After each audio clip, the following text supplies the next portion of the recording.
Perkenalkan, nama saya Margareta Francisca Fono, NIM 1804060226, dosen PA Widasari Bunga SP MSc, minat PLT 2, Prodi Agroteknologi, mata kuliah tugas praktikum entomologi.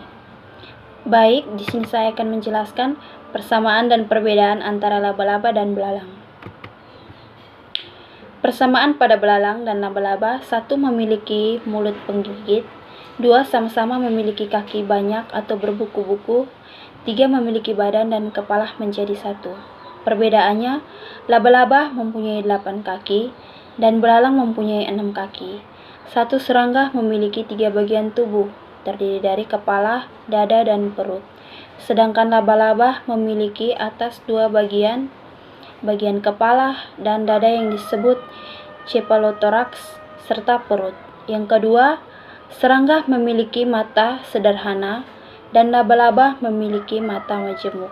Yang ketiga, laba-laba membuat jaring sutra, sedangkan serangga tidak bisa. Yang keempat, laba-laba tidak bisa terbang dan serangga mempunyai sayap untuk terbang. Yang kelima, menurut ahli biologi, mereka berasal dari famili yang berbeda. Laba-laba berasal dari spesies famili Arachnid dan serangga berasal dari famili insek. Pengertian belalang. Belalang adalah serangga herbivora yang terkenal sebagai hama dengan kemampuan melompat mumpuni atau dapat mencapai jarak hingga 20 kali panjang tubuhnya. Pada umumnya, belalang berwarna hijau atau coklat. Belalang terkait erat secara biologis dengan kecoa dan jangkrik dan masuk ke dalam kelompok serangga Orthoptera. A. Karakteristik dari belalang. Belalang merupakan serangga pemakan tumbuhan atau disebut juga herbivora yang berasal dari subordo Callifera dalam ordo Orthoptera, salah satu jenis serangga yang dilengkapi dengan sepasang antena dengan ukuran yang selalu lebih pendek dari ukuran tubuhnya. Belalang juga memiliki ovipositor pendek. Belalang dapat menghasilkan suara stridulasi, yaitu suara yang dihasilkan dari menggosokkan femur belakang terhadap sayap depan atau abdomen.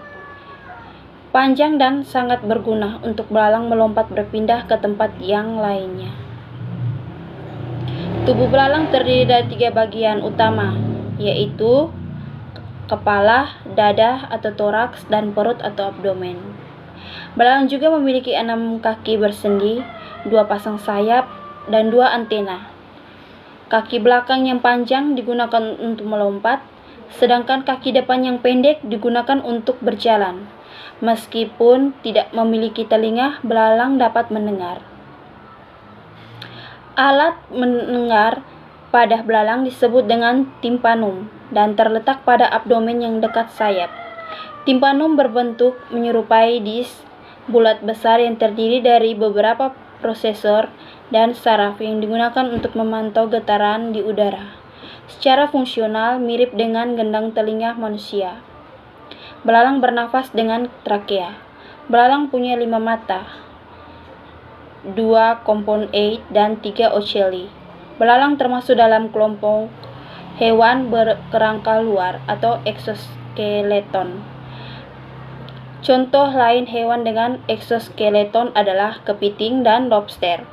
Belalang betina dewasa berukuran lebih besar daripada belalang jantan dewasa, yaitu 58-71 mm, sedangkan belalang jantan 46 sekitar 2-3 gram. B. Morfologi dan anatomi belalang. Yang pertama, 1. Kepala atau caput. Kepala serangga terdiri dari 6 duas atau segmen. Pada kepala terdapat sepasang mata majemuk, terletak di kiri dan kanan kepala. Mata majemuk terdiri dari puluhan atau ratusan, bahkan ribuan kesatuan mata faset yang menyerupai lensa berbentuk hexagonal, tergantung dari jenis serangganya. Serangga juga mempunyai mata ocelli atau ocelli mata sederhana yang kecil terdapat pada serangga yang belum dewasa atau larva, nimfa maupun yang telah dewasa. Sepasang antena berfungsi sebagai alat perasa. Dengan antena serangga dapat mengetahui keberadaan makanan, arah perjalanan, jodoh, bahaya, dan dapat mengadakan hubungan dengan sesamanya. Mulut. Bagian dari mulut adalah 1. Labrum atau bibir atas, 2. Mandibula atau sepasang rahang untuk mengunyah atau memamah makanan, dan 3. Maksila, sepasang rahang untuk memegang, meraba, membaui, merasakan, dan juga memegang makanan. 4. Hipofaring atau lidah. 5. Labium, bibir bawah yang berfungsi untuk memegang makanan dan juga sebagai indera perasa. Yang kedua, dada atau toraks. Dada serangga terdiri dari 3 ruas, yaitu protoraks, mesotoraks, dan metatoraks. Pada dada melekat kaki dan sayap serangga. Kaki tungkai. Bagian-bagian dari kaki adalah koksa atau ruas kaki yang terletak pada pangkal kaki, dekat dengan protoraks. Trochanter, ruas kecil mengikuti soksa. Femur merupakan ruas kaki yang paling besar. Tibia sama panjang dengan femur, tapi lebih langsing atau ramping. Tarsus atau jamak tarsi terletak di ujung tibia, tersusun atas 1-5 ruas. Pada ujungnya terdapat 1 atau 2 kuku. Pada kuku terdapat struktur menyerupai bantalan yang disebut pulvulus atau areolum. Kaki serangga berfungsi untuk berlari, berenang, melompat, memegang, dan menggali. Sayap terbentuk dari helaian kulit tipis sederhana yang dapat digerakkan karena adanya otot-otot yang melekat di dasar sayap. Di dalam dinding badan, karena bentuk sayap setiap golongan serangga berbeda-beda, maka hal ini sangat penting untuk membentukkan klasifikasi serangga. Jika serangga tersebut hanya dapat sepasang sayap, maka sayapnya akan terdapat pada mesotoras. Tetapi jika ada 2 pasang, maka keduanya akan terdapat pada mesotoraks dan metatoraks. Yang ketiga, perut atau abdomen. Perut serangga terdiri dari 11-12 ruas.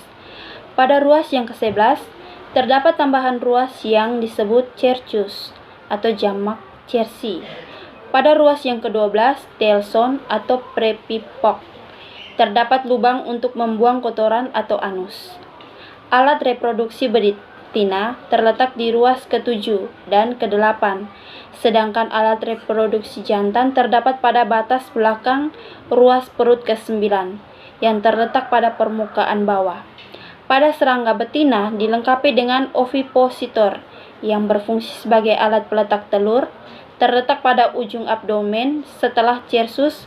Pada abdomen juga terdapat lubang-lubang berpasangan pada kedua sisi yang disebut spirakel, berfungsi dalam proses pernapasan atau respiratory system. C. Metamorfosis belalang. Belalang adalah hewan yang mengalami metamorfosis tidak sempurna.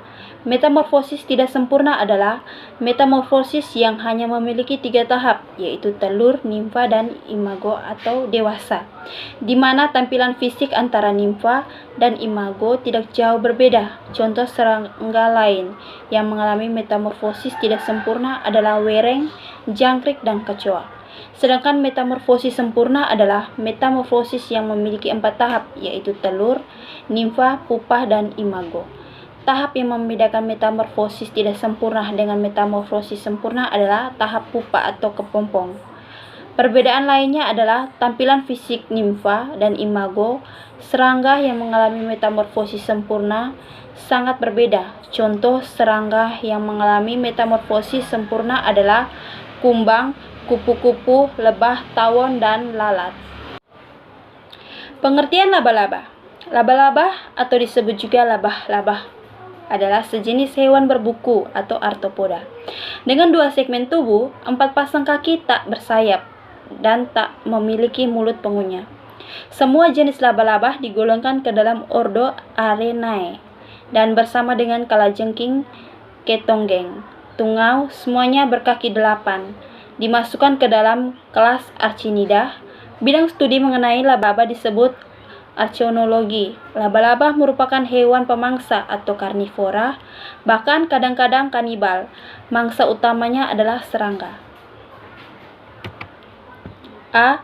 Karakteristik laba-laba. Makanan yang diperlukan. Laba-laba memangsa organisme lain, biasanya serangga.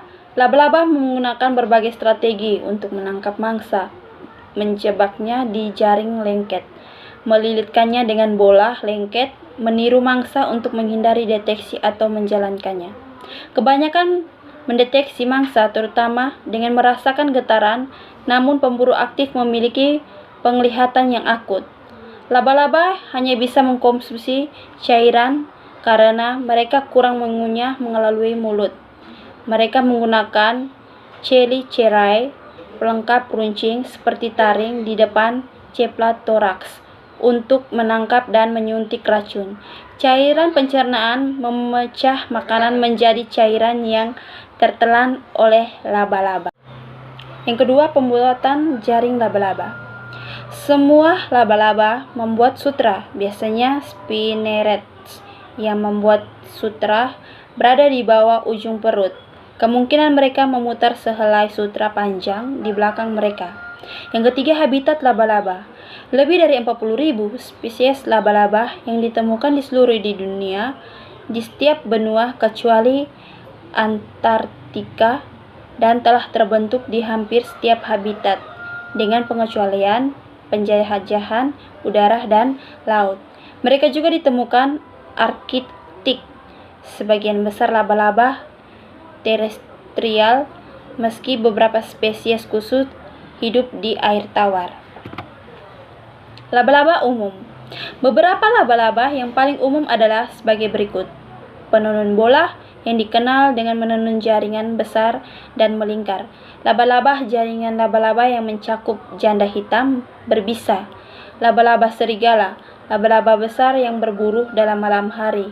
Tarantula, laba-laba berburu besar dan melompat. Laba-laba dan laba-laba kecil dengan mata besar dan kepribadian lebih besar. Laba-laba dengan corak bunga yang menarik. Ada beberapa laba-laba yang memiliki fitur menarik yang membedakannya. Laba-laba kepiting bunga betina, juga dikenal sebagai Misumena fatia, berubah warna dari putih ke kuning agar sesuai dengan bunga, di mana mereka berbaring menunggu penyerbuk untuk makan. Laba-laba dari genus Kalenia menyerupai kotoran burung, penyamaran pandai yang membuat mereka aman dan kebanyakan pemangsa.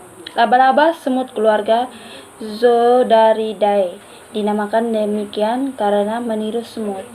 Beberapa menggunakan kaki depan mereka untuk meniru antena. Laba-laba yang menakjubkan yang dinamakan dengan Magnificus orgarius meniru mangsanya dengan memasang perangkap sutra dengan feromon. Feromon meniru hormon reproduksi ngengat yang menarik ngengat jantan dan prospek betina. B. Morfologi anatomi laba-laba. Yang pertama, anatomi eksternal. Bagian bawah dari kepala laba-laba betina, laba-laba tidak seperti serangga, hanya memiliki 2 bagian tubuh utama atau tak mata, bukan 3 kepala dan dada yang menyatu, atau disebut cephalothorax atau prosoma, dan perut, juga disebut apisotosoma. Pengecualian dari aturan ini adalah laba-laba pembunuh dalam keluarga Archidae yang cephalothoraxnya dibagi menjadi 2 bagian oleh leher yang memanjang. Pada sebagian besar, laba-laba perut tidak tereksmentasi secara eksternal. Pengecualiannya adalah Lepididae, seekor basik keluarga yang mempertahankan karakter yang lebih primitif. Ini karena mereka kadang-kadang disebut laba-laba tereksmentasi. Perut cephalothorax dihubungkan oleh pinggang tipis yang disebut pedikel. Tidak seperti serangga, laba-laba memiliki endoskeleton di samping kerangka luarnya. Cephalothorax juga disebut dengan prosoma, terdiri dari 2 permukaan primer atau karapas punggung dan tulang dada ventral. Sebagian besar pelengkap eksternal pada laba-laba melekat pada cephalothorax, termasuk mata, chelicerae, dan bagian mulut lainnya. Pedipalpa dan kaki seperti Archanida lainnya, laba-laba tidak dapat mengunyah makanan, sehingga mereka memiliki bagian mulut yang berbentuk seperti sedotan pendek yang mereka gunakan untuk menyedot cairan dalam mangsanya.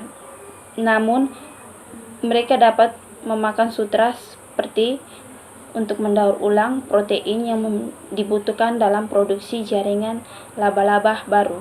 Beberapa laba-laba seperti laba-laba titik embun atau Agrirodes bahkan memakan sutras spesies laba-laba lainnya. Mata dan penglihatan dan organ indera. Banyak mata laba-laba.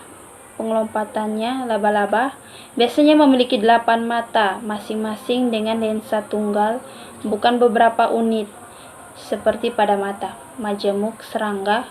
Penataan mata yang spesifik adalah salah satu fitur yang digunakan untuk menghasilkan spesies yang berbeda. Sebagian besar spesies Hapologinae memiliki 6 mata meskipun beberapa memiliki 8, Pleturidae 4, misalnya Tretablema, atau bahkan 2. Kebanyakan Caporidae. Terkadang suatu pasang mata berkembang lebih baik dari pasangan yang lain, atau bahkan pada beberapa spesies gua tidak ada mata sama sekali. Beberapa keluarga laba-laba pemburu seperti laba-laba pelompat dan laba-laba serigala memiliki visi yang adil hingga sangat baik. Sepasang mata utama laba-laba pelompat bahkan bisa melihat warna. Yang selanjutnya, anatomi internal. Laba-laba seperti kebanyakan arthropoda memiliki sistem peredaran darah terbuka, yaitu mereka tidak memiliki darah asli atau pembuluh darah yang menyangkut. Sebaliknya, tubuh mereka diisi dengan hemolimf yang dipompa melalui arteri oleh jantung ke dalam ruang yang disebut sinus yang mengelilingi organ internal mereka. Hemolimf mengandung hemosianin, protein pernapasan yang fungsinya mirip dengan hemoglobin. Hemosianin mengandung 2 atom tembaga mewarnai hemolimf dengan warna biru samar. Jantung terletak di perut, tidak jauh dari tengah dinding tubuh punggung dan di atas usus. Beberapa dengan serangga, jantung tidak terbagi menjadi bilik-bilik, melainkan terdiri dari tabung sederhana. Tidak berbagi, melainkan aorta yang memasuk hemolimf ke cefalotoraks meluas dari ujung anterior jantung. Arteri yang lebih kecil memanjang dari samping dari ujung posterior jantung. Kantung berdinding tipis yang dikenal sebagai perikardium mengelilingi jantung sepenuhnya. Pernafasan. Paru-paru buku laba-laba atau penampang. Laba-laba telah mengembangkan beberapa anatomi pernafasan yang berbeda, baik berdasarkan paru-paru buku atau paru-paru trakea. Laba-laba mesotele dan megalomorph memiliki 2 paru-paru yang buku yang diisi dengan hemolimf, di mana bukaan pada permukaan ventral perut kemungkinan udara masuk oksigen, berdifusi masuk karbon dioksida, berdifusi keluar. Ini juga terjadi pada beberapa laba-laba aragenmorph. Basal seperti famili Hippocibbilidae, tetapi anggota yang tersisa dari kelompok ini hanya memiliki sepasang paru-paru buku anterior utuh, sedangkan pasangan posterior organ pernapasan sebagian atas seluruhnya dimodifikasi menjadi trakea, melalui mana oksigen menyebar ke dalam hemolimf atau langsung ke jaringan dan organ. Pencernaan. Pencernaan dilakukan secara internal dan eksternal. Laba-laba tidak memiliki chelicerae yang kuat, tetapi mengeluarkan cairan pencernaan ke mangsanya dari serangkaian saluran yang melubangi chelicerae. Mereka kelenjar coxal adalah organ sekresi yang terletak di prosoma dan terbuka keluar coxae kaki berjalan. Pada laba-laba primitif seperti Mesotolae dan Mygapolompae, 2 pasang kelenjar sosial terbuat ke sisi posterior sosiae pertama dan ketiga. Mereka melepaskan ion dan air. Cairan pencernaan melarutkan jaringan internal mangsanya. Kemudian laba-laba makan dengan menyedot keluar cairan yang sebagian dicerna.